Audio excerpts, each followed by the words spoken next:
boa noite.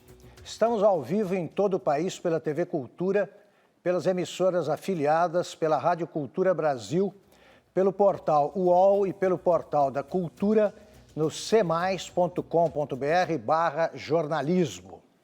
Você verá nesta noite um Roda Viva especial, ou muito especial. Ele é parte das comemorações do 45º aniversário da TV Cultura, que nasceu em 16 de junho de 1969. Hoje, em vez de um entrevistado, quem está no centro da roda é o Brasil dos últimos 45 anos. E nossa bancada é formada não por entrevistadores, mas por especialistas em Brasil. São 5 os nossos convidados. Glenda Mesaroba, cientista política. André Petri, jornalista e editor especial da revista Veja. José Arthur Gianotti, professor emérito de filosofia da USP e um dos fundadores do SEBRAP. José Murilo de Carvalho, cientista político, historiador e membro da Academia Brasileira de Letras e da Academia Brasileira de Ciências. E Hector Babenco, cineasta, diretor de, entre outros, filmes como Carandiru, O Beijo da Mulher-Aranha e Brincando nos Campos do Senhor. Como sempre, contamos também com os tuiteiros convidados e com os desenhos feitos em tempo real pelo nosso cartunista Paulo Caruso.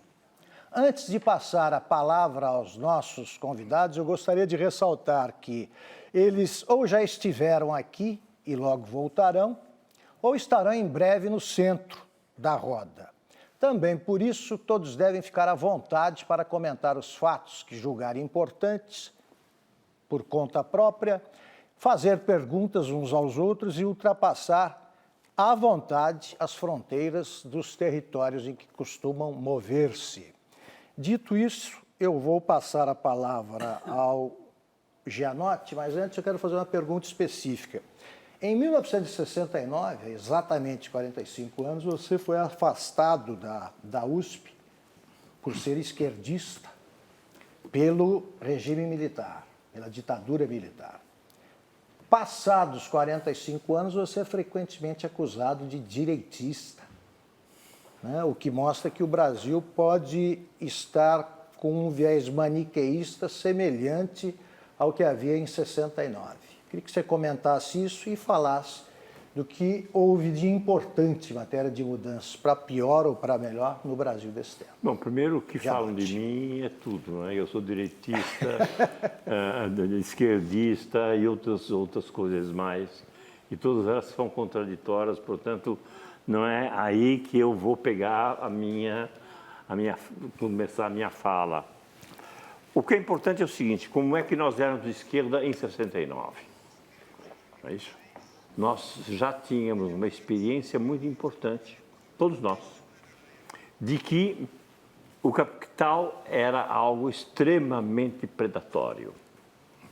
E ainda nós acreditávamos que era necessário uma superação do capital através de uma economia planejada. Essa economia planejada, entretanto, já tinha começado a fazer águas, que era a economia russa. E nós sabíamos que essa economia planejada tinha levado ao regime autoritário. Não sabíamos ainda a que ponto essa autoridade, esse autoritarismo tinha chegado. Não sabíamos ainda dos gulags, mas já tínhamos, principalmente eu e os outros amigos, que tínhamos contato com os franceses, e no meu caso com o Socialisme Barbarie, que era um grupo francês da época, que fazia a denúncia sistemática da burocracia soviética. Mas, professor, só uma pergunta. Em 69, já era possível decretar que o centralismo, o planejamento central, a economia centralizada, já estava fazendo água? Em 69, essa era uma informação suficientemente disseminada? Não é disseminada, mas quem lia, por exemplo, o que acontecia na economia soviética sabia perfeitamente que havia um mercado clandestino, que havia uma formação de preços paralela e assim por diante, e que o planejamento era muito mais um planejamento de fachada e impositivo do que propriamente uma economia que se desenvolvia. Bom, a partir de 69, o que acontece?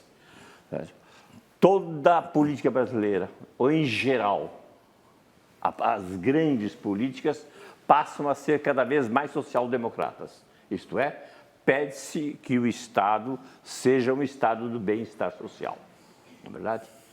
E cada vez mais se vai percebendo que sem uma economia de mercado não se gera riqueza. É isso? Muito bem. Então, a questão do combate ao capital não era mais uma questão de revolução que transformasse inteiramente o sistema produtivo, mas como controlar o capital.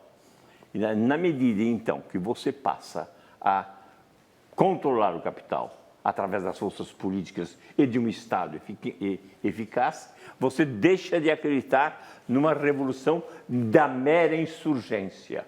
E aí, então, eu perco o contato com os insurgentes que ainda existem nos meandros da política brasileira, porque esse pessoal não tem de jeito nenhum. Nós temos no Brasil, nos últimos tempos, desde a abertura até hoje, cada vez mais o sistema de tipo social-democrata, que começa com Fernando Henrique, que é continuado com Lula e entra em crise com o governo Dilma. Porque nós estamos numa crise, por quê? Porque essa distribuição promovida pelo Estado de bem-estar social chegou a um limite que não tem mais riqueza para distribuir. Porque com pibinhos e subpibinhos não há mais o que distribuir.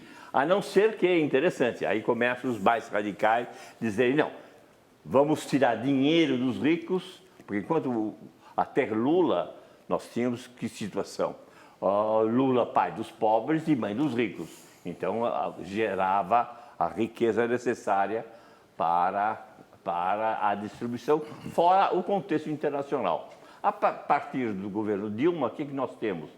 Nós temos uma decadência enorme da economia brasileira, da produção brasileira, os PIBs vão diminuindo, não é isso? E nós temos agora o quê? Há colegas que dizem, estamos numa crise e num complô contra o distributivismo. Eu quero saber, distributivismo do quê? Tirar dinheiro da onde? Vamos tirar dinheiro dos ricos. Vocês têm ouvido muitas vezes falar, vamos aumentar o imposto sobre herança no Brasil, não é verdade? Vira e mexe aparece essa notícia, aumenta esse imposto sobre herança, porque nos Estados Unidos é assim. Só que o Brasil não é Estados Unidos. Se nós tivermos um aumento substancial do imposto sobre herança, o que as pessoas vão fazer? Vão sentar nos seus computadores, pegar as suas fortunas e mandar para fora. Isso está acontecendo na França. O senhor Depardieu virou russo para não pagar muito imposto. Então, o que nós temos que fazer é simplesmente, o que, a meu ver, é voltar a produzir riqueza no país através dos mecanismos de mercado, porque nós não sabemos como fazer de outra maneira, e distribuir essa riqueza. Se isso é direita, eu não sei o que é. Se é esquerda, eu também não sei o que é. Eu sei que é realista. Perfeito. Vamos girar a roda. Glenda. Eu não vou... O que aconteceu de tão importante? Na verdade, eu não vou pensar muito sobre a economia, que não é exatamente a minha praia, mas o que eu gosto de lembrar, quer dizer, o que eu acho que é importante lembrar quando a gente está fazendo essa efeméride dos 45 anos, é que em 1969 era uma ditadura militar, né? A gente tinha um general que era o presidente, foi o início do momento mais sanguinário da ditadura, o início do período mais violento da ditadura, né, com o aprofundamento das prisões. O AI-5 tinha acabado de ser aprovado. 6 meses antes. Exatamente, né? Tortura, 69 é o ano da criação da Operação Bandeirantes, que vai juntar as Forças Armadas e as outras polícias no mesmo esforço. É um ano, digamos assim, para quem, como eu, trabalha com a temática dos direitos humanos, é considerado um ano muito complicado e o início do que hoje a gente percebe claramente de um momento de graves violações de direitos humanos. O interessante é olhar que, passados 45 anos, nesse momento o país vive o seu mais longo período democrático, né, da história. A gente nunca ficou tanto tempo com governos democráticos e nessa questão especificamente da ditadura militar, o país vem lidando já sobretudo desde o governo Fernando Henrique Cardoso, vem lidando com esse legado desse período. Então, eu acho que, em alguma medida, houve um movimento ascendente. É possível dizer que, eu não sou tão pessimista quanto o professor Gianotti, em alguma medida dá para dizer que o país parou para pensar o que aconteceu há 45 anos atrás, usando a efeméride aqui, na verdade mais ainda, né, 64, e está tentando lidar com isso de uma maneira a transformar esse período de horror e essa memória em algo diferente. Gina, o país parou para pensar ou foi parado? Na verdade, parou para pensar seria uma metáfora, né? Porque, obviamente, o país não para pensar nem é parado. Não, ele é parado. Quem está pensando no país hoje? Não, eu estava falando especificamente nessa temática, mas claro que tem muita gente pensando no país. Os professores aqui não estão pensando? Não, o país nós somos... não se faz de pensamento. Bom, vamos só continuar girando a roda e comentando. É assim mesmo. José Murilo de Carvalho. Começo agradecendo à TV Cultura pelo convite de estar aqui hoje. E dou os parabéns à TV Cultura pela sua contribuição à cultura nacional nesses 45 anos. E já que estamos celebrando datas, eu também dou parabéns ao Brasil pelos 20 anos do Plano Real, que estabilizou na economia, que foi talvez um dos marcos mais importantes neste período. É bom falar em períodos longos, porque a gente acaba não sendo muito influenciado pelo momento, né? O Brasil vive um momento de mau humor, mas olhar, né, para a história, né, nesse um período mais longo, nos faz talvez perceber certas coisas que no momento a gente não percebe. Eu gostaria de salientar apenas uma, que é um tema que me fascina, que é o problema da entrada do povo na República Brasileira. Quer dizer, até 45, praticamente, era uma república sem povo. Claro que havia muitas manifestações populares, mas eu digo povo dentro do sistema político, funcionando dentro do sistema representativo. Até 45, 5% da população votava. Então, a partir daí, realmente começou a haver uma invasão de povo, né? Sobretudo pela via eleitoral, mas também via greves, movimento pelo petróleo. Realmente começou a fazer uma invasão de povo e o sistema não aguentou. Nós tínhamos uma elite patrícia que governava o país e uma população fora do sistema. O sistema não aguentou e veio 64. Quer dizer, o excesso de participação rompeu as bases do sistema. E aí tivemos, né, um longo período de ditadura, que, curiosamente, do ponto de vista eleitoral, significou enorme incorporação do povo na política, via eleitoral. É claro que as eleições não valiam nada, né? Era uma farsa, mas 30 milhões de brasileiros começaram a votar durante a ditadura. Era totalmente, inclusive a visão de política desse povo que entrava, claramente era deturpada, mas de qualquer maneira foram incorporados ao sistema. Eu creio que a partir da redemocratização, este processo, né, se acelerou muito. Já grandes movimentos populares, que eram sobretudo de classe média, mas foram grandes movimentos populares. O impeachment foi um grande movimento popular. E com isso, né, nós temos hoje, vocês já estávamos conversando antes, temos hoje 60% da população votando, que é um índice maior de que qualquer outro, né, país do mundo. Hein? Porque o voto é obrigatório. Se fosse também opcional, é duvido que tivéssemos... Sim, mas você se refere às pessoas habilitadas a votar. É isso? Não, que é um são número... como voto obrigatório, é realmente voto nulo, voto em branco, 20%, 25%. Se você subtrair nas últimas eleições a Bolsa Família e a obrigatoriedade, a gente encontraria um Brasil mais verdadeiro, eu acho. Sim, bom, isso aqui, o tema em si dava para discutir, né? Pediram para interferir. Mas só para dar este panorama, eu creio que a partir, né, do governo Fernando Henrique e, sobretudo, a partir do governo Lula, houve uma outra incorporação, que podiam chamar também, há uma incorporação democrática política, há uma incorporação democrática social.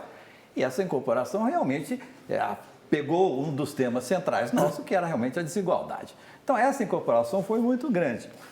Agora, eu creio que, de repente, temos ano passado, quando todo mundo achava que o povo estava entrando... As manifestações de rua. O que, a meu ver, o que eu vejo aí é realmente uma incorporação que ampliou a democracia brasileira, mas a República perdeu. No sentido de que de República como bom governo, como instituições sólidas e respeitáveis. Eu acho que isto realmente e é uma consequência quase que natural da democratização política. Nós éramos governados realmente por um grupo muito seleto de pessoas. Hoje democratizou-se e isso é um movimento quase que natural, digamos, na perda de qualidade de governo. Mas isso deu como consequência, né, o ano passado, que é, em parte, consequência da inclusão democrática social. Mas, professor, quando o senhor fala um grupo seleto, o senhor está se referindo a quê? Patrício, nós tínhamos uma sociedade, um governo patrício, né? O Império, eu fiz uma tese sobre o Império todo, a elite política do Império era 500 pessoas, quer dizer, ministros, deputados, senadores. Seleto no sentido, então, de restrito. É restrito, mas, obviamente, também todas essas pessoas tinham estudo universitário. Quer dizer, de alguma maneira eram pessoas que certamente tinham mais informação. Professor, deixa eu explorar o seu conhecimento e a sua sabedoria. O senhor falou em um excesso de participação no período pré-64. Excesso não, uma invasão de povo na República. Ok, invasão de povo na República e estourou o sistema. E não à toa desculpe, mas não à toa que quando tem o golpe de Estado em 64, os sindicatos e todo o movimento trabalhista é muito sufocado, né? Mas também era um sindicato trabalhista extremamente ligado ao governo, né? Sim, mas... De pelego. E, de novo, boa parte daquele pessoal era vinculado ao governo. Não tinha base nenhuma em fábrica. Todo aquele sistema que o Jango tinha, qual era o esquema militar do Jango? O esquema, eu vivi... O dispositivo. Infelizmente, eu estava lá, você não estava. Era algo puramente no ar, não tinha base de sustentação nenhuma. Ninguém de nós que considerava de esquerda, na época nos considerava fantasia. Ninguém confiava no Jango. Mas, professor, só para eu concluir então aquele raciocínio, a invasão de povo estourou o sistema em 64. Certo. E o senhor falou que, sobretudo agora no final do governo Lula, houve novamente um crescimento de participação imenso. Pode-se falar numa nova invasão de povo? Não. Aí pelo lado social, eu acho que pelo lado político, não. Pelo lado político não houve interrupção nenhuma. Se a gente pega pelo lado político eleitoral, é uma curva ascendente de 45 até agora. E sem interrupção do governo militar. Entendi. Isso também é importante, porque 30 milhões de brasileiros começaram a votar num momento em que o voto não fazia sentido. Aliás, a propósito, só para informar, para detalhar a informação, existe em 1969 eram 15 milhões e 500 mil. Aliás, em 1960, a última eleição para presidente, havia 15 milhões e 500 mil brasileiros com direito a voto. E hoje são 141 milhões e 800 mil. 10 vezes mais. Eu gostaria Com direito a voto.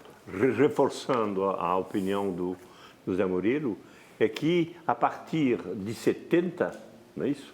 O governo militar perde as eleições sistematicamente. E, portanto, já no governo militar nós temos uma invasão do povo na política. Foi derrotado nas eleições para o Senado em 74, por exemplo, uma derrota histórica. Não só PMDB. Foi importante. MDB. Para o MDB, a Arena contra Não, nós temos MDB. duas. 74, tem toda a 70. razão. Uma invasão de povo e, mais ainda, uma invasão de consumidores.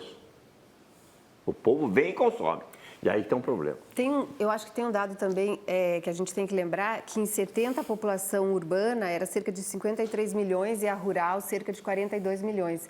E hoje a gente está com 160 milhões nas cidades e só 30 milhões no Isso é campo, fundamental. né? Isso faz uma Quero diferença. ouvir Nós estamos É outro vivendo país. um É outro país. do ponto de Quero vista ouvir o- demográfico, do ponto de vista da estrutura de emprego, etc. O Petri, outro que país. já foi convocado previamente para fazer perguntas junto comigo, quero agradecer ao Petri, mas eu queria também ouvir a opinião dele como um brasileiro que tinha... O que pensa um brasileiro que tinha 8 anos, né, em 69? 69 garoto. e 8. E acompanhou boa parte dessa história em Nova York, onde você era correspondente da revista Veja. Como é que o Brasil é visto por um brasileiro que tem que está em Nova York, e como é que é visto pelo jornalismo internacional? Como é que a imprensa internacional vê o Brasil de fato? Bom, de fato é impossível dizer. Eu sei o que eles publicam e o que eles divulgam, não é? É porque o Brasil não é para amadores, como dizia o Tom Jobim. Exato. Agora, o que talvez não seja nem um pouco surpreendente, mas há uma dicotomia claríssima entre o que se diz, o que se pensa e a avaliação que se faz do Brasil dentro do Brasil e o que se diz, o que se pensa e a avaliação que se faz do Brasil fora do Brasil. Fora do Brasil. A imprensa internacional, claro que não conheço toda, óbvio, não é? Mas a imprensa americana, mesmo a imprensa europeia, é muito mais simpática ao Brasil e às transformações que o Brasil passou, sobretudo depois da redemocratização, de 85 para cá, de 94 para cá, Plano Real para cá. A imprensa é muito simpática ao Brasil e, às vezes, surpreendentemente simpática. Há 1 ano e pouco ou 2 atrás, o ex-presidente Fernando Henrique esteve em Washington e eu estava lá e eu fiz uma entrevista com ele, foi publicada. Né? E o Brasil estava começando a cair, pós-crise de 2008, né? Começando a cair, o Brasil se sustentou, o primeiro país que se recuperou da crise de 2008, mas lentamente o Brasil começou, mas a economia não está crescendo. O clima internacional começou a mudar radicalmente. O Brasil não é o que se imaginava que ia ser, o país do futuro continua sendo o país do futuro, uma mudança radical. E eu perguntei para ele, eu digo, onde é que estava o excesso? Antes de 2008, quando se dizia que o Brasil, capa da Time, né? O Brasil era o Cristo Redentor na forma de um foguete, disparando. E agora, né, depois de lá por 2011, 12, o Brasil, o Cristo Redentor, fez uma pirueta, não foi para lado nenhum, o Brasil. E ele me disse, eu acho que ele estava correto, ele disse, o exagero não foi nem antes, nem depois, foi antes e depois. Nem o Brasil estava a um passo do nirvana, nem está agora a um passo do caos. E eu acho que, de certo modo, a imprensa internacional está mais próxima dessa avaliação do que a imprensa local, os meios de comunicação. É sempre razoável, eu entendo, que haja uma diferença de tom nessa cobertura. Né? A cobertura local, a imprensa local, ela é necessariamente mais crítica, mais, não é? a sua realidade circundante do que a imprensa estrangeira. Né? Mas o Brasil, lá fora, está muito bem. Enfim, é bem visto. Não é? Enquanto pague as contas, né? Enquanto pague as contas. o Brasil está fazendo isso há um bom tempo. Né? Por enquanto, sim. Por isso que é bem visto. Não tem Era um bom cliente. Não tem Héctor Babenca, por favor. Não, eu digo. Não, te interrompi. Termina, vai por favor. Não, eu ia até falar da imprensa aqui, mas Você vai falar. Vou. Você vai falar. Então pronto. Mas sem a menor dúvida. Pronto. Não, Babenco, continua. Não, eu já ia meio que mudar de assunto mesmo. O que é que pegando pensa, o rabo do que você o que é que disse? pensa um cineasta que, nascido na Argentina, chegou ao Brasil exatamente em 69? Pois é, esse cineasta não pensa tanto assim. Pensa mais em imagens. Mas, enfim, pegando o rabicho do que você disse, eu vou tentar ser objetivo e conceitual. Na medida que não sou historiador, nem pensador, nem filósofo, nem analista, eu sou um cidadão. Sou um homem que chegou a São Paulo e São Paulo não tinha luz de mercúrio, né? Era luz amarela na rua, o que dava um tom muito mais romântico às noites, quando você caminhava sem absolutamente saber que você poderia ser assaltado, morto, para que te tirem um relógio do pulso. Então era um outro Brasil. Não adianta analisá-los, para mim, sobre os olhos de um estudo analítico, socioeconômico, porque não é minha praia. Acredito que isso quem faz muito melhor do que eu são representantes que temos aqui, que é o que eles fazem como motivação intelectual. Mas não há imprensa brasileira contra o Brasil, só há a Veja, que constantemente coloca em pauta denúncias que me parecem pontuais e fantásticas, corajosas, porque o resto da imprensa brasileira ela é totalmente submissa ao modelo, né? Não há nada na imprensa brasileira que sobreviva mais do que 24 horas. Né? O modelo investigativo da imprensa brasileira termina no momento que o ponto de uma frase acabou, né? Não há a menor responsabilidade com a função jornalística. Então, eu não sou uma pessoa fã, né, do que é a imprensa brasileira. Eu acho que, voltando um pouco ao que você falava do modelo internacional, eu acho que o Brasil, pela sua mistura tão atípica dentro da América Latina, né, onde a população indígena nunca foi incorporada porque era muito afastada, estava muito afastada, muito disseminada pela grandeza do país geograficamente, cresceu muito sobre a presença da cultura africana, né, e um pouco a cultura europeia, o que deu ao Brasil uma tonalidade do ponto de vista comportamental única na América Latina. Não há nada mais diferente de um brasileiro que um chileno. Eu te posso dizer que um italiano mais perto de um brasileiro do que um mexicano, por exemplo, né? E essa diferença é gritante. E eu acho que é aí que está a nossa força. Eu acho que está na nossa força, para mim, ou a nossa identidade, não a nossa força, ela reside em quem somos e que não estamos sabendo aproveitar quem somos. Reside na originalidade da cultura de quem somos. Isso é muito curioso isso. Né? É porque ao mesmo tempo que há uma irresponsabilidade e uma alegria desnecessária, mas ela é inata e espontânea, ao mesmo tempo a abolição dos mecanismos críticos de pensar e digo até um pouco mais, até a melancolia, né, tão inexistente na cultura lusa, por exemplo, portuguesa, no Brasil não traz nem 1% daquilo dos homens que nos colonizaram. Ficou, né? No mar. Ficou no mar, aqueles bárbaros, aqueles corsários, aqueles piratas que vieram aqui nos roubar as pedras preciosas, não trouxeram aquilo. Então, é um país muito curioso, o Brasil. Eu estive aqui em 69, enfim, estava lúcido, porque tive uma formação original de esquerda, assim, muito acadêmica, muito ortodoxa, né? Trabalhava numa livraria já com 16 anos, onde o dono da livraria era o chefe de uma célula na minha cidade, éramos clandestinos, estudávamos, e um dia...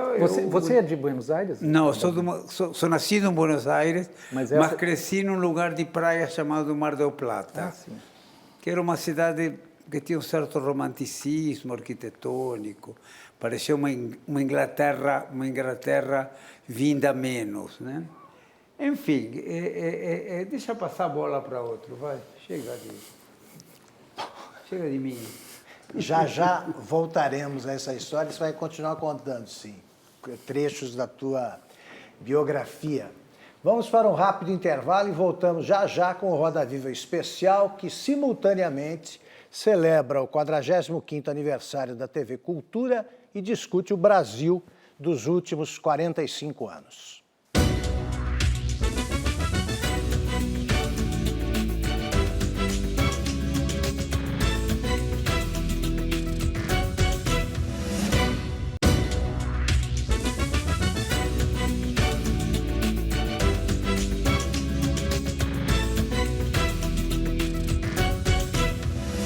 Estamos de volta ao vivo com o Roda Viva, que comemora os 45 anos da TV Cultura e debate o Brasil de 1969 para cá.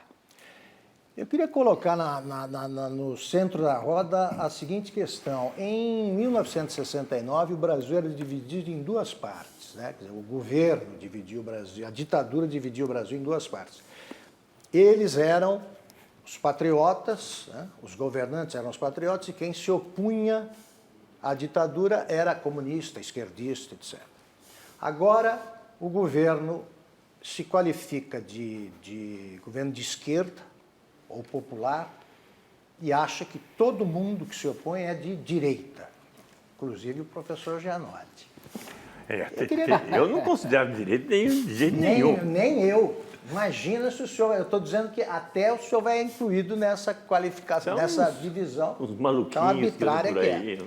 Zé Murilo, você começa. Aproveitando que eu sou o mais velho daqui, né? Epa, cuidado. E que vivi em 64. Eu era estudante na época e militava na ASP, fazia sindicato rural naquela época. E um fenômeno que eu, nas análises que posteriormente eu fiz sobre 64, um ponto que me chamou muita atenção foi realmente uma polarização, em boa parte, artificial. Realmente o país foi levado a se polarizar entre... Uma coisa era a mesma, é comunista, não comunista, reformista, não reformista, nacionalista, ou internacionalista, ou entreguista, etc. E realmente criou-se uma polarização em torno do governo João Goulart. Eu comecei a pensar sobre isso quando eu vi pesquisas do IBOPE, final de 63, início de 64. Nessas pesquisas do IBOPE sobre as eleições que haveria no ano seguinte, o Juscelino ganhava. O Juscelino tinha a maior porcentagem de votos. Quer dizer, vinha depois Lacerda, vinha Brizola, etc., mas quem ganharia era o centro. Era o centro que ganharia. Isso em plena agitação, 63, 64.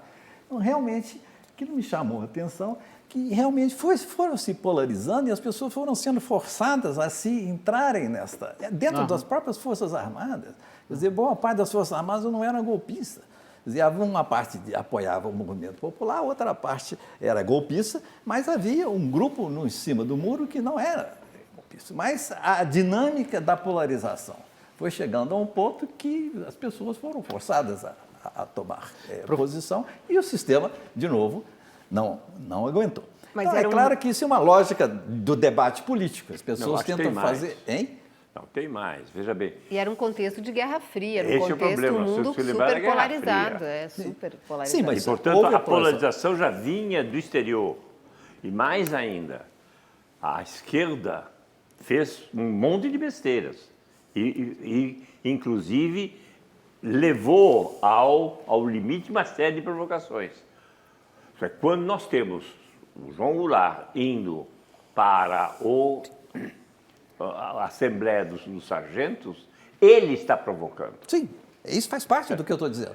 Mas faz parte, lembra-se disso, porque ele acreditava que era preciso modificar a Constituição, ele era golpista, mais ou menos, enquanto que os outros eram golpistas totalmente. E isso, a polarização também veio daquilo que você disse. O povo entra, mas eles começam a se incomodar com o povo lá dentro. Há um incômodo com o povo lá dentro. O meu ponto é que não havia uma necessidade histórica no golpe. Quer dizer, isso foi Bom, levado porque você por essa... acredita em necessidade histórica, como eu não acredito. Hein? Você acredita em necessidade histórica, como eu não acredito Eu não, muito. eu não. Sim, mas eu estou dizendo que não havia. Não, em muitas análises de 64 dizem que aquilo havia, não tinha como evitar. Era uma polarização, eu digo, tinha perfeitamente como evitar. É claro que isso hoje, eu falei porque você mencionou a polarização hoje, ela tem dimensões completamente diferentes. Eu não acredito que a polarização de hoje possa eventualmente levar a uma ruptura institucional. Realmente não tem, porque inclusive não tem esse ingrediente internacional, que era certamente um ingrediente importante, que talvez as consequências dela não cheguem lá. Mas é um fenômeno político que de alguma maneira, tem os mesmos ingredientes que tem a ver realmente com reforçar a sua posição política, realmente provocar o inimigo. Professor... Criar um inimigo claramente e defini-lo e, obviamente, isso funciona dos dois lados e é uma dinâmica perigosa. Né? Professor, a polarização que o senhor aponta que está havendo hoje também, embora de uma dinâmica totalmente diferente, o senhor também considera essa polarização de hoje artificial, como a de 64? Eu acho que tem elementos aí que são artificiais, não há tanta diferença assim em certas políticas, né, mesmo de governo.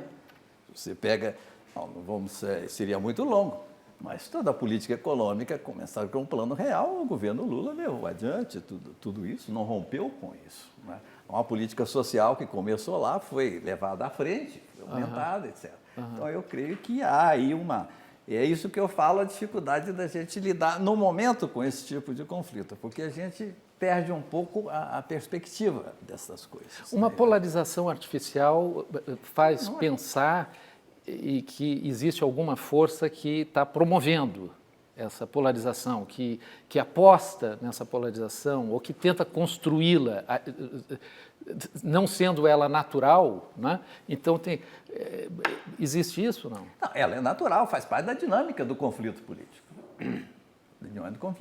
Eu só chamo a atenção para essa questão da percepção. Quer dizer, a gente corre o risco de, no calor do momento, começar realmente a cada um a tomar posições polarizadas, que isso entra numa dinâmica que às vezes não se consegue mais. A polarização vem da situação de crise política que nós estamos. Que a crise política está aí, basta ver o resultado das convenções. Nós temos as cúpulas se apoiando e os deputados fazendo os acordos mais esdrúxulos possíveis. Então, E qual é a novidade disso? não. Nesse nível, eu nunca vi. Acho que se chegou ao paroxismo. Não, nós chegamos ao paroxismo disso. Nunca houve isso. Mas nós tivemos... Não, deixa eu terminar o meu... Desculpa. Veja bem. Não, desculpa não, muito obrigado. Veja bem, nós temos uma situação de que esse distributivismo que vinha sendo seguido chega a um limite se nós não produzirmos novas riquezas. Isso todo mundo sabe, não é verdade? Mais ou menos a consciência é geral. Acontece que o PT, que está no poder, junto com seus aliados, permearam a máquina pública. E para deixar o poder, é preciso esvaziar essa máquina pública, porque eu não acredito seja possível, nós não temos justamente a burocracia tipo europeu-americana, e eu tenho a impressão que a nossa burocracia, nos últimos tempos, foi muito mais permeabilizada do ponto de vista político do que ela tinha sido antes. Então, nós temos realmente uma burocracia que funciona em vista de certos ideais partidários. Então, em face disso, qualquer possibilidade que eu perca o poder é perder a possibilidade de existir como poder. Então, aí, por isso que eu vejo a situação. Mas isso só, na sua opinião, professor, isso só existiria na esfera federal? Não. Então, por exemplo, no caso do Estado de São Paulo, que durante muito tempo tem tido governantes do mesmo partido, Claro. do PSDB, isso também aconteceria? Mas veja bem, afinal de contas, o Zé Bruno lembrou muito bem que o mês de julho veio como no início, desde logo, como uma crítica ao processo representativo. A gente não está sendo representada. Independente dos partidos. Independente dos partidos. E, obviamente, aí você vai ter, nas eleições, passado o calor da Copa, aí nós vamos ver como é que as pessoas vão se posicionar em relação à continuidade ou não dos governos. E a continuidade ou não do governo significa eu vou aceitar um Brasil consumista e está consumindo cada vez mais e a inflação está aí. Então, o que acontece? Está aí, mas pequenininha, né? O quê? Está aí, mas pequenininha, né? Desculpe, quanto é que está? Eu sei que é... 6,5. É. Hã? 6,5. Perto de Seis. 6. Isso é o que falam, né? No ponto, na meta. Isso é o Mas que ela fala. está extremamente contida. Bota aumento de gasolina, bota os aumentos que estão todos segurados pelo Estado. Nós temos uma inflação que Represado. É artificial, represada. Então, nós podemos perder, o que eu acho que é fundamental, uma das grandes feitos do Lula, de botar 30 milhões de pessoas no mercado, nós podemos perder isso rapidamente. Podemos perder. E o povo que entrou, de repente, fica um povo mais reclamão. Então, nós temos aí um final de ciclo, e nós não sabemos de onde vai. E eu não estou vendo exatamente que o processo político seja pensando essa crise. Pelo contrário. Não. Olha, o Babenco disse que o brasileiro, nós estávamos conversando, você disse que o brasileiro só se manifesta quando há alguma crise futebolística. Você ficou simplista. impressionado com as manifestações do ano passado? Alguma coisa mudou nesse país que você conhece bem? Deixa eu te dizer, primeiro eu acho que falar de esquerda e de direita é um equívoco histórico, né? Porque não há nada mais ambíguo, desnecessário e facilitador do que pôr rótulos nas coisas, porque você imediatamente se afasta do problema na medida em que você está dizendo fulano é A ou fulano é B. Acho que as coisas são muito mais complexas do que isso, eu acho, modestamente.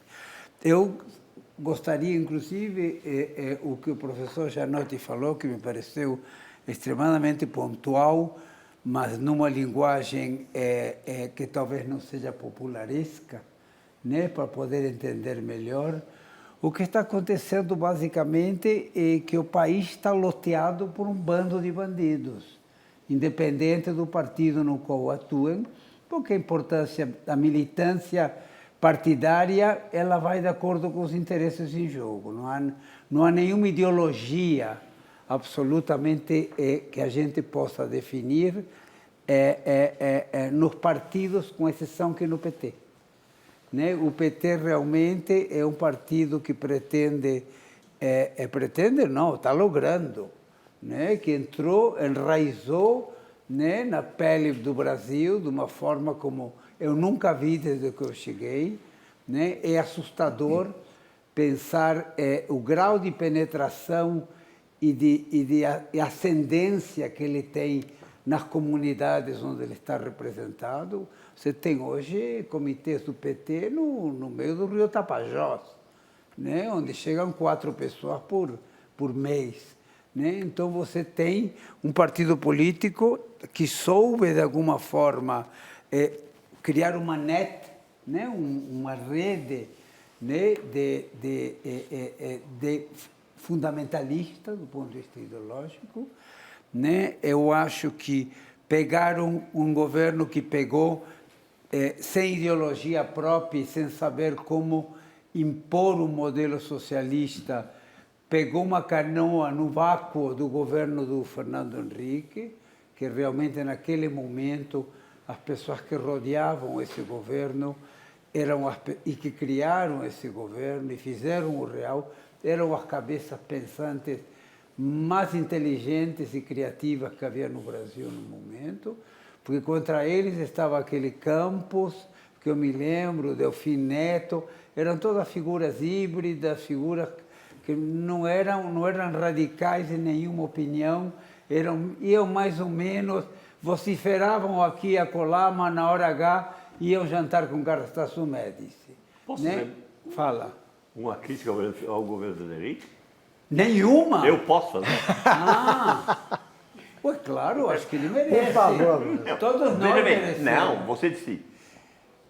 Naquele momento que terminou o governo, depois do apagão, aquela turma que estava no poder, ela não teria feito a distribuição que o Lula fez, porque não estava na cabeça dos tucanos entrar numa política violenta de distribuição, com os riscos que ela assumia. Concordo plenamente. E isso Concordo foi fundamental que o Lula trouxe. Concordo plenamente. Isso não há dúvida. Concordo plenamente. Agora que isso depois chegou ao seu limite, chegou agora. É, Talvez concordo plenamente. um balanceamento de poder vale a pena. Mas veja Professor, bem... será que eu, Oi, desculpa. eu podia Fala, perguntar fala. uma coisa? Porque eu estou curioso quando o senhor fala na... Primeiro, eu sou... Ou você... Se eu continuar senhor, eu vou te tratar de Vossa Excelência. Ou de cardeal. se Gianotti. preferir. Gianotti. Exato. Gianotti, você falou em crise do estado de bem-estar social Aham. aqui. No mundo inteiro, aqui em Sim, particular. exato.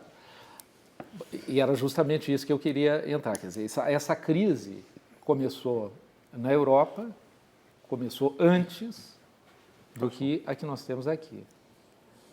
Mas a crise do bem-estar social na Europa acontece simultaneamente com sistemas partidários mais sólidos, mais Supostamente, sérios né? Claro. do que a nossa aqui. Quer dizer, então, a gente está conjugando dois explosivos, aparentemente, de dois... É mais ou menos assim Eu que acho você que vê? sim. Veja bem, porque o sistema partidário brasileiro estava se formando, o Babem tem toda a razão. O partido que se organizou propriamente e que foi até o Tapajós é o PT. Certo? O PSDB sempre foi um aglomerado de interesses, não é isso?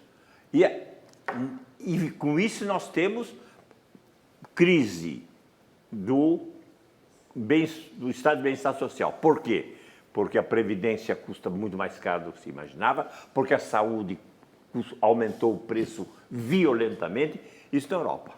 No Brasil, nós temos uma outra coisa, que é...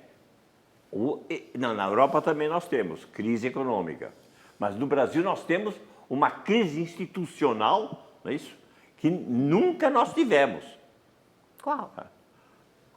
As instituições estão não chegando, não estão sendo capazes de fazer com que as decisões cheguem à ponta. Por exemplo? As universidades. Você acha que é pouca a crise das 3 universidades paulistas? Não é brincadeira, não. Mas aí quando o senhor diz que não A consegue chegar à saúde ponta... pública... A saúde pública Bom, está... mas aí a gente tem que, eu acho, botar um pouco em perspectiva. Tem um dado recente que um conjunto de universidades britânicas divulgou, acho que na semana passada, que mostra que 33% da população da Grã-Bretanha vive abaixo do nível de pobreza, da Grã-Bretanha.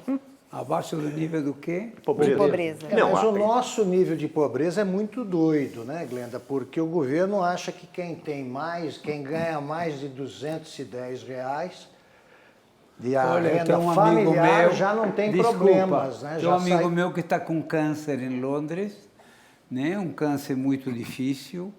Por coincidência, ele esteve no Brasil faz pouco tempo e foi visto por bons profissionais brasileiros, os melhores, só que o seguro-saúde dele não cobre o Brasil, então ele não tem condição nem de fazer uma tomografia no Brasil pelo custo da tomografia. E ele está em Londres, que é a terra dele. O governo deu a ele, ele está considerado dentro da linha de pobreza porque ele é um homem sem emprego há muitos anos, não sei muito bem as razões. Ele tem direito à moradia, ele teve um apartamento dado pelo Estado, que não lhe pertence numa escritura, mas que ele vai ficar nele até que ele morrer e pode fazer o que ele quiser. Ele tem acesso à saúde pública de primeira qualidade, mas de primeiríssima. O Drauzio Varela, que o tratou aqui, se comunica com o chefe do Cancer Institute em Londres e o nível é altíssimo na medida em que eles estão sendo dadas drogas que custam $3.000 cada unidade, tudo pago pelo Estado. O Estado ainda provee a ele, cada 8 horas, uma pessoa para ir na casa dele para fazer a limpeza da casa, limpar o banheiro, limpar a cozinha. Isso é bom ou ruim? Isso é fantástico! Isso é fantástico. Por isso é Agora, fantástico! mas nós temos o SUS também no Brasil. Sim. O que nós temos o nosso SUS. Não, Só mas que o Fê, cara, não é verdade. O nosso SUS cara, atende um monte de eu gente. quebrei o pé em Paraty, eu fui no SUS na Santa Casa e havia um cartaz grande desse tamanho na porta que dizia: não temos gesso na ortopedia. Gesso? Eu sei. É o que eu Antes estava de dizendo. nada. Babem, É o que eu estava dizendo. Nós temos o sistema SUS, Glenda, mas só não antes- chega na ponta. Não porque acontecerá. falta gesso. Exatamente. Babem, Sim, agora eu entendi. Exatamente. Deixa eu tomar a Dizem palavra. todas Só as antes de passar, pesquisas, só minutinho fazer uma- só, Petri. Antes de passar para a Glenda, que precisa completar o raciocínio, eu só queria lembrar o seguinte, a frase que eu estava começando a enunciar. A linha fixada é pelo governo brasileiro, pelos institutos oficiais, abaixo da qual começa a pobreza, eu acho uma piada. Porque achar que uma pessoa saiu da faixa de pobreza extrema, ganhando 210 por mês, é uma brincadeira. Glenda. Não, quando eu perguntei o exemplo de como as instituições não chegavam na ponta, agora eu acho que eu entendi o que o senhor quis dizer em relação usando o exemplo do sistema de saúde. Depois, acho que em outra rodada, eu queria que o senhor falasse um pouco dessa questão da burocracia, porque me parece assustador pensar que as burocracias que a gente tem na esfera estadual ou federal tem esse grau de contaminação e, portanto, muito provavelmente de ineficiência na gestão do bem público, né? Vou aproveitar, Petri, te cortei a Não, pergunta. eu só queria fazer uma observação que todo mundo que lida com o SUS mais diretamente diz que os grandes críticos do SUS são aqueles que não usam o sistema. Que quem usa o sistema do SUS, obviamente, tem reclamações a fazer, mas gosta do sistema. Mas O esse sistema problema, é atendido esse pelo problema do sistema é pobre. agendamento de consultas, por exemplo, Existe é gravíssimo. agendamento, Claro, existe isso que eu problema de falta de gesso. Agora, a ideia, eu não estou tirando isso da minha cabeça, mas a ideia, inclusive o Serra dizia isso quando era ministro da Saúde, quem usa o SUS, precisa e usa o SUS, reclama menos do sistema do que uma certa Tá classe certo. média que não usa o Com SUS. certeza, e eu me encaixo no teu pensamento. Agora, Eu não aí, vou ao aí SUS, também entra... né? Claro, claro. Como é que foi o- como é foi que um o- acidente terido. O usuário do SUS, relativamente bem informado, como é que ele pensa? Quer dizer, o governo que celebra o SUS a ponto de oferecer como modelo aos Estados Unidos, foi o que o Lula fez com o Obama. Os integrantes do governo não usam o SUS, eles preferem o sírio-libanês. Ué, Como é que você resolve esse problema? É óbvio, porque do Sírio-Libanês você entra lá... E você- sobrevive. Não. Sobrevive enquanto você tiver dinheiro. Em primeiro lugar. quando eu tiver... Enquanto você puder pagar. No SUS... Nem todos que têm dinheiro Não, sobrevivem, não, diga-se isso de não pode passagem. entrar. Mas no SUS, você tem um problema sério. Você não consegue um exame a não ser depois de 3 meses, 4 meses, você morre antes. Claro. Mas, por outro lado, é do SUS que sai o programa de tratamento e prevenção à AIDS, que no Brasil é considerado... Como fantástico. Sim. Agora, Não é tudo tão simples. Você vai abrir o próximo bloco, que eu tenho de interromper. Agora, para mais um rápido intervalo, nós voltamos já com o Roda Viva especial que comemora os 45 anos da TV Cultura e discute o Brasil dos últimos 45 anos. Até já.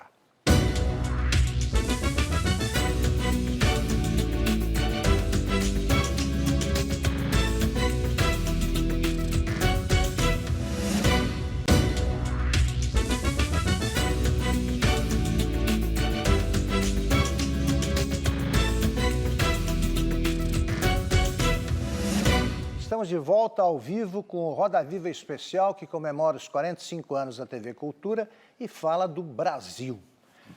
Babenco, você abre o terceiro bloco, que eu te interrompi no final do segundo. Então, o Alzheimer é complicado. Estou tentando encontrar o que eu ia dizer. O que é que você ia dizer? Vou falar. O Brasil vive, eu não sei exatamente desde que momento do governo Lula, uma ocupação territorial que primeiro eu falei da expansão do domínio político sobre a população, com pequenas regalias, é a máquina do Estado. Ou seja, o Estado soviético no qual que está se querendo implantar no Brasil, né, ele só funciona quando o Estado, através da máquina pública, detém o controle de todas as áreas. Né? No campo da cultura, por exemplo, há uma necessidade organizacional que vai desde os editais para contratar a pessoa que vai servir o cafezinho, até quem vai ser analista de projetos. Há toda uma hierarquia ideológica anunciada, né? Onde as pessoas falam, eu sou do PCdoB. E aquilo passa a ser um distintivo. Né? Aquilo não passa a ser algo só para que vocês fiquem sabendo quem eu sou. Então você compreende, passa a entender de que numa sociedade que aparentemente é de economia mixta, né? Mística longe de ser a sociedade brasileira. Ela é muito pragmática. Ela não dialoga. A máquina do Estado não dialoga com a iniciativa privada por uma razão muito simples. Na estrutura pública não há interesses progressistas. Ninguém quer ganhar dinheiro, todo mundo quer o salário e as férias. Ou seja, há um comportamento onde o brasileiro encontrou seu melhor momento do ponto de vista existencial tendo um emprego público. Né? E você vê isso que começa a ser estruturado no governo Lula. Você vê hoje o time que temos no Supremo Tribunal Federal, no STF, né, que são todas pessoas nomeadas pelo governo Lula e que tocam a música e na banda aquilo que interessa a eles do ponto de vista ideológico. Nós temos isso em quase todas as áreas, desde o Banco Central, Caixa, área cultural, uma estrutura ideológica através da qual a entidade funciona. E ela não dialoga, ela compra inserção na sociedade. Se você for ver quem são os maiores anunciantes da TV Globo, além das Casas Bahia, é o Brasil, é a Petrobras, é o Banco do Brasil, é a Caixa. Vendendo o quê? Vendendo que o Brasil está indo melhor, que o petróleo é nosso, que temos um Vale Cultura para ajudar ao operário da fábrica em Osasco a ver a Fernanda Montenegro no teatro. Acho magnífico isso, mas não chega à ponta. E as pessoas com Vale Cultura não vão ao teatro, não querem saber. Mas o governo brasileiro não é o maior anunciante desde sempre? Não é? O maior anunciante desde sempre? Isso não é um problema de hoje. É isso que... Não, Eu acho não, que é uma nunca, característica agora, eu longe rara, também, veja né? bem, estou no Brasil em 69. Nunca foi tão longe. Nunca havia de uma forma assim tão agressiva, tão presente.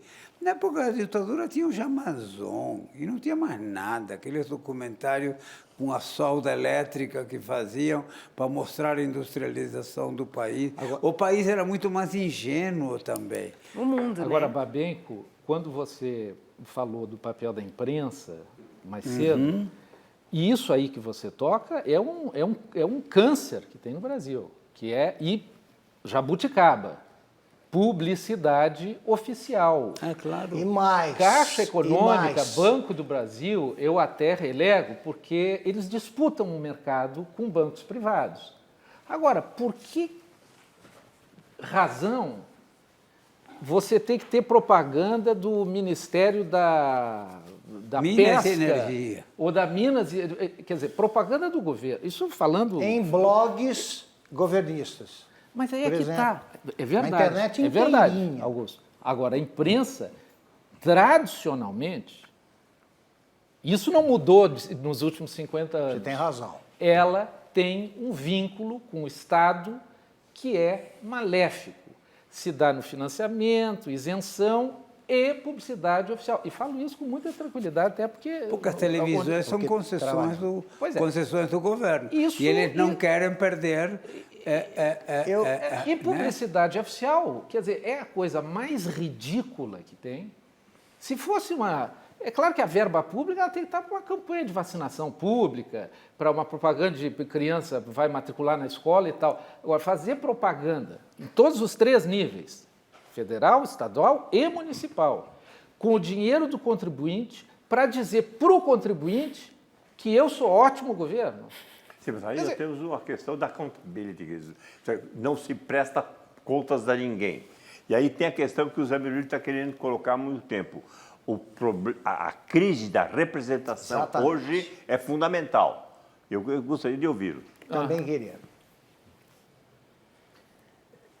Esse tema realmente, sobretudo a partir das manifestações do ano passado, que eu pessoalmente acho que foram importantes, né? Foram milhões de pessoas que foram às ruas, depois o movimento se deteriorou um pouco, mas aquilo é importante porque não creio que aquilo foi algo momentâneo. Aquilo, a meu ver, é consequência de uma dinâmica social, inclusive, que vem acontecendo nos últimos 20 anos no Brasil, inclusive a própria inclusão social. Quer dizer, a expansão do ensino universitário, a expansão do ensino médio, mais gente está, eu costumo usar essa expressão, está saindo digamos, da prisão da pobreza, Está insatisfeita. do mundo da necessidade. Quer dizer, esse mundo da necessidade é facilmente controlável, clientelisticamente. É muito fácil. Só não tem mais os coronéis locais, mas tem um grande coronel na presidência da República, que ganha votos em função disso, que é absolutamente natural. Essas pessoas foram incorporadas recentemente, são dependentes do governo. Na medida que se foge do mundo da necessidade, começa a ver um outro tipo de cidadão. E esse outro tipo de cidadão, pelo menos uma parte substancial dele, no ano passado, começou a dizer, como se dizia na Argentina, em certo momento, que se vazem todos. Quer dizer, não queremos saber de política, não queremos saber de partidos. Qualquer pesquisa no Brasil sobre confiabilidade das instituições, dá 20% confia nos deputados, 20% confia nos políticos em geral, etc. Como é que um país, né, pode sobreviver, uma democracia representativa pode sobreviver com um tipo de falta realmente de... Que quer mudanças e não se sente representada na sociedade. Certas coisas são realmente absurdas. Está temendo já nas eleições um grande número de votos nulos e brancos. Agora, a nossa legislação considera o voto nulo inválido. Quer dizer, todas essas pessoas que forem votar nulo, não vai valer o voto, porque ele não é contado. Quer dizer, nem somos obrigados a votar, você falou, mas a pessoa nem isso pode chegar lá e dizer, eu não quero nada disso que está aí, nenhum desses. Se ele fizer isso, o voto dele não é contado. Então, realmente, esta falta de credibilidade das instituições, por isso que eu falo em república, eu chamo república isso, instituições sólidas. Que isso, nós estamos bem em democracia e mal em república. E eu não creio que as duas coisas funcionem sem estarem conjugadas. Pode ser que milagres brasileiros acontecem, que a gente consiga sobreviver no sistema com esta descrença tão grande na representação. Mas eu acho que está aparecendo coisas novas. As redes sociais começaram a apontar numa direção de um outro tipo, de um outro estilo de participação política, que não é nem o voto nem as ruas. Eu creio que é preciso trabalhar isso, é preciso ver de que medida isso pode ser, eventualmente. Isso é a reforma política, professor? Hein? É a reforma política? São certos tópicos, pelo menos, né? Eu creio que por exemplo, a convocação para essas manifestações foram todas na rede. Hoje, os últimos dados dão o Brasil, mais da metade dos brasileiros já tem computador. Mas a gente já tinha visto isso no Oriente Médio. Sim, se comentou sim. muito que foram os meios de comunicação utilizados para mobilização. Mas eu acho, professor, que associado a essa ausência de diálogo entre essas duas manifestações cívicas que você chama, sei lá qual é a palavra, há uma deterioração do caráter do brasileiro, que eu acho. Porque o espelho que ele tem daquele que o antecede ou que o governo está se deteriorando cada vez mais, né? Então, eu acho que o fruto dessa falta de integração dos poderes, tudo isso, é o que está gerando algo que não é definível, que é insatisfação. E a insatisfação gera a raiva, porque eu não tenho inclusão social possível, porque não me foram dados absolutamente nenhum elemento desde que eu nasci para que eu possa me incluir, né? E aquilo é o que gera a insatisfação, a violência. Mas me incomodou aí na sua fala, como é que a gente pode falar em deterioração do caráter dos governantes, nesse espaço de tempo, pelo menos, que é o nosso centro hoje do Roda Viva? É só abrir o jornal e ler. Não, mas... Todo dia. Você acha que um ditador como Médici tinha um caráter melhor do que um presidente civil Eu acho eleito? que não se compara. Modelo comparativo mas é você uma disse... falácia como dizer esquerda e direita. Não, mas você disse que está se deteriorando. Então você está comparando com alguma coisa. Olha, quando eu chegar ao Brasil não morria ninguém. Do que os políticos atuais. Quais políticos atuais? Eu não vou dizer os nomes. Ai, professor. Não, mas eu disse que tenha mais caráter. Isso não significa que o caráter dele não seja pior. Bom, então o senhor está chamando caráter o quê? Personalidade? A capacidade de manter a sua posição assim, e ser... Quem, o Lula? Não, estou dizendo que os milicos tinham mais caráter sobre esse aspecto. Eles achavam que devia matar e matavam. Bom, mas claro, eles tinham o poder das armas. Era uma coerência. Bom, vou te dizer, o que nós temos o seguinte, pelo menos eu não sei é bom que... caráter. Mas é melhor do que dizer, falando de vai punir doa quem doer e não punir a caráter ninguém. E sem caráter. Entendi. Certo? Agora, o caráter eles tinham. Mas por que ficar comparando o Brasil de hoje, que é aquele que nós, nossos filhos, habitamos, e ficar nos referindo a que um general usava óculos Ray-Ban ou não? Não, mas é que a gente está nos totalmente 45 anos. Mas a gente não está... Estão vendo as origens. Os 45 anos, não é? É muito. Não, sim, mas não fui eu que pus o tema, foi o nosso entrevistado de hoje, é esse aí, ó. Retomando o que o Zé Murilo disse, eu acho que é importante o seguinte, enfim, o caráter republicano da nossa política é que está numa enorme crise. A questão do bem comum, da coisa pública. Como é que você representa e mantém o caráter nessa representação? Isso é fundamental. E o que, a meu ver, está acontecendo é que os partidos estão, de tal forma, se isolando e formando grupos que eles não têm mais interesse em representar. Nós estamos vendo isso nesses rearranjos, e nós estamos vendo isso que é pior, na reforma política.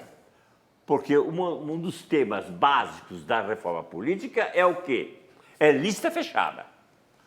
Lista fechada implica que nós vamos votar nos burocratas que os partidos elegerem. Eu tenho de fazer uma pausa agora, a Glenda vai abrir o próximo bloco, porque vamos para um rápido intervalo e voltamos já para o último bloco do Roda Viva Especial, que homenageia os 45 anos da TV Cultura e debate o Brasil dos últimos 45 anos. Até já.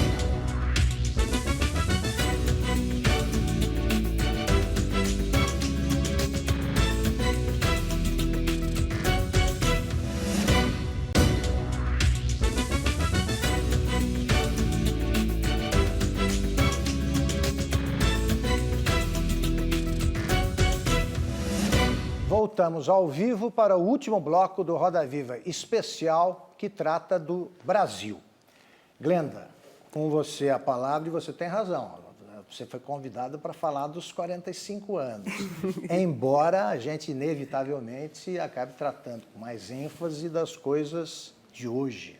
Glenda. Não, na verdade, teria muita coisa para a gente explorar aqui, mas um aspecto que eu acho que é interessante, que o Babenco chegou a mencionar lá no começo e a gente não explorou, e obviamente a gente não vai dar conta de explorar, mas que é interessante pensar, é a identidade do brasileiro hoje, passados, nesse intervalo de tempo aí dos 45 anos, qual é a cara do Brasil, né? Então, por exemplo, se a gente pensar em termos de violência, o país continua tão violento, na verdade, acho que mais violento do que era 45 anos atrás. A questão, por exemplo, da tortura continua presente nas delegacias, os desaparecimentos que na ditadura tinham uma lógica continuam existindo. Então, essa identidade... Também tem uma lógica hoje em dia. Sim, sempre tem uma lógica, claro que não é a mesma daquela época, mas essa identidade, quer dizer, essa construção, esse êxodo rural, enfim, todas essas características que a gente abordou em alguma medida aqui um pouco, elas constroem um brasileiro diferente, em alguma medida, do brasileiro de 45 anos atrás, né? Mas qual é a cara, eu não saberia dizer. A telespectadora Sebastiana de Souza, ela pergunta se o brasileiro sofre de fato, ou muitos brasileiros sofrem de fato, do chamado complexo de vira-lata, que é uma expressão cunhada pelo Nelson Rodrigues, mas aplicada por ele ao futebol. E o governo tem tem feito uso político disso, dizendo que quem critica o Brasil tem esse complexo e tal. Alguém quer comentar? Nós somos ciclotímicos, né? Acho que a gente vai do oba-oba ao vira-lata. O Siva. Né? São coisas que, por exemplo, é possível, se a gente perde a Copa, que é bem provável, vai voltar a onda do vira-lata. Eu acho que o Mas isso é brincadeira, brasileiro mas se ausentou esse o caráter nacional é um negócio muito complexo. Eu realmente acho também isso que não é um bom termo. Eu não gosto não muito é o quê? de pensar nisso. Eu não gosto muito da ideia de um caráter nacional. Acho que não existe, Nós somos né? vários Também brasileiros, acho. vários tipos. Com certeza. Tem vira-lata, vira-bosta, vira um monte de coisa. Então, Aliás, eu não acho que o brasileiro se considere vira-lata. Muito pelo contrário. Eu acho o contrário. Acho Eu, que pessoalmente, ele acho se o contrário. encontra injustiçado. E sem falar que vira-lata pode ser uma coisa adorável. Tem vira-latas que Eu queria são... perguntar, eu queria que o André simpáticos. Petri, que ele falou sobre isso antes do programa, eu gostaria que você comentasse como é que é a visão de governo que tem o americano, o norte-americano, por exemplo, e quais as diferenças entre essa visão e a do brasileiro. Bom, uma visão claríssima é que a própria palavra governo, para o americano, no próprio idioma, significa judiciário, o executivo e o legislativo. Então, quando eles se referem a governo, eles estão se referindo aos três poderes. Nós, quando falamos de governo, estamos nos referindo ao poder executivo. Não é verdade? É verdade. Governo é poder executivo, Palácio Planalto. O resto é justiça, Congresso, parlamento e tal. Na concepção americana, governo são os três. Me parece mais acertada essa concepção, porque os três governam uma nação. Esses três poderes governam uma nação. Isso já aconteceu no Brasil? Não, Ou porque- porque hoje não é verdade. não, o que nós temos nos Estados Unidos e que nós não temos aqui é a presença da comunidade. A comunidade intervém diretamente no controle da polícia, no controle da escola e assim por diante. O Brasil, que sempre foi um país de passagem para muita gente, não tem essa comunidade. O governo quer criar por decreto a sociedade civil. Né? Janote, isso que você está falando é um negócio tão verdadeiro que recesso parlamentar nos Estados Unidos significa o seguinte: todos, deputados, senadores, gente graúda, líderes dos partidos, não é PTB lá embaixo, não. PTB que eu uso como sinônimo de coisa pequena, mas não é, né? Eles, recesso parlamentar, ele vai para a cidade, para o estado, para a região dele, para se reunir com a Aqui comunidade. também acontece. Não, mas veja, é lá... Só que em vez de ir para a comunidade, ele vai para o Estado e vai de São Paulo, da zona lá no sul até o Paraná. Certo. Não há comunidade, Mas- mas ele faz isso também. Mas acho que o Janote, Janote está Ah, falando não, nessa já- perspectiva de que o governo é construído... Claro que está tudo Janote- mudando também, mas é de baixo para cima. sim, né? De mas baixo ele pra cima. vai se reunir com a comunidade. Da dele. Ele não vai se reunir com a sua base eleitoral. Ele não vai se reunir com os seus eleitores. necessariamente. Ele vai se reunir com aquela comunidade. E ele é representante da comunidade. Da nessas comunidade. Ele é representante da A gente comunidade. não tem. E Não não tem. dos Nem eleitores dele. sabemos do que Sim, mas é. isso E é ali sistema tem eleitoral quebra-paus majoritário. homéricos. Tem quebra-paus homéricos. Zé Murilo, estava falando. Não, que além da ideia de governo é diferente, eu acho que também essa postura diante do Estado eu acho Sem que é muito dúvida. diferente. Isso aí é cultural, obviamente. Nós temos, eu não gosto muito de dizer isso, olha, isso vem lá da... Mas a coisa patrimonial, clientelista, nós hoje temos até uma esquerda patrimonial, né, no Brasil, clientelista, até da própria esquerda. Uma vez eu estava escrevendo sobre a República Velha, contrastando cidadania, eu inventei a palavra estadania, né? Quer dizer, para muitos nós, realmente a ideia é realmente se incorporar ao Estado, quer dizer, o Estado como não um Agora, grande bem a feito. solução de todos os problemas que temos levantado aqui passa pelo sistema educacional, né? O Sem Gianotti frequentemente critica com dureza a qualidade do sistema educacional brasileiro. Você podia comentar isso aí, Gianotti? Não, eu acho o seguinte, o Brasil é extremamente diverso.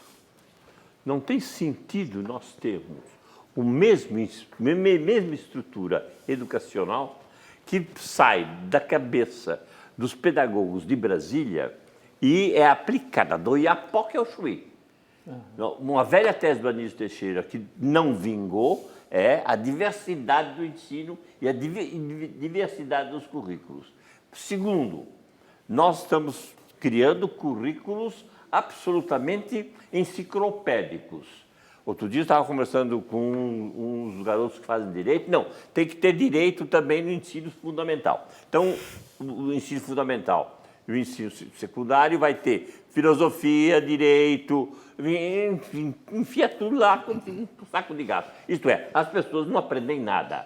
Eu sempre fui contra filosofia no secundário. O resultado, deu emprego para os meus colegas, mas quando eu vejo os manuais de filosofia que aparecem por aí, eu preferia que eles não estivessem estudando as coisas que estou estudando.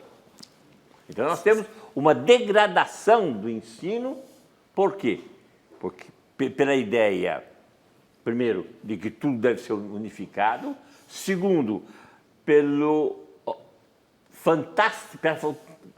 influência fantástica de pedagogo.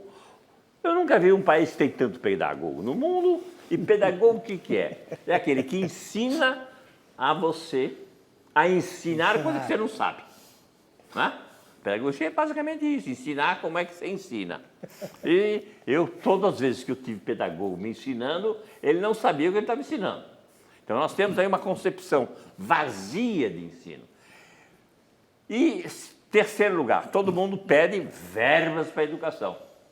A USP tem bastante dinheiro. Olha que as 3 universidades paulistas têm bastante dinheiro. E eu não estou considerando o que a FAPESP ainda lhes dá. E a crise de gestão é tamanha que eles não sabem aonde estão pondo dinheiro. Então, há um problema sério na educação nacional. Antes de pensar o que é mais verba para a educação, agora nós estamos até empenhando o pré-sal para 10%. Para quê? Se nós não estamos formando professores. Os professores, em geral, os professores de matemática do Brasil, não sabem multiplicar, e nem muito menos dividir no ensino fundamental. Não sabem língua. Então, nós temos antes que formar um batalhão de professores. Nós temos que mudar completamente ou seja o ensino do Brasil, começando a dar ensino na comunidade e fazendo que, a partir da comunidade, eles vão aprendendo coisas hoje rapidamente para o nível universal, porque a internet permite isso. Por que não se faz isso? Porque nós temos uma estrutura sindical que prefere o emprego ao trabalho. Aquilo que eu falava antes. Mas reinventar a educação e o ensino é um desafio, eu acho que de quase todo mundo no século XXI. Mas esse é o problema que todo mundo está passando. Mas é que nós nunca tivemos um ensino como teve como teve a França, o ensino secundário, como teve a França, como teve a Alemanha, como teve os Estados Unidos, assim por diante. Outro aspecto, nós temos, no caso da universidade, uma enorme expansão das universidades. As universidades hoje são processos de ascensão social. Então, uma pessoa faz a universidade, ele é secretário número 3, termina secretário número 1. Certo? E o resultado é que a meritocracia e a formação de pesquisadores cresceu muito, mas não no ritmo que precisava crescer. Infelizmente, o nosso tempo acabou. Infelizmente mesmo, hein? Que acho que essa conversa foi muito boa e poderia se prolongar e vai se prolongar por mais programas. 45 próximos 45 anos. Eu agradeço a presença da Glenda Mesaroba, do André Petri, do José Arthur Gianotti, do José Murilo de Carvalho, do Héctor Babenco, do Paulo Caruso e dos tuiteiros convidados. Agradeço agradeço a você que nos acompanhou até esta hora. Boa noite, boa semana a todos e até a próxima segunda, quando entrevistaremos o ministro das Comunicações, Paulo Bernardo. Até lá.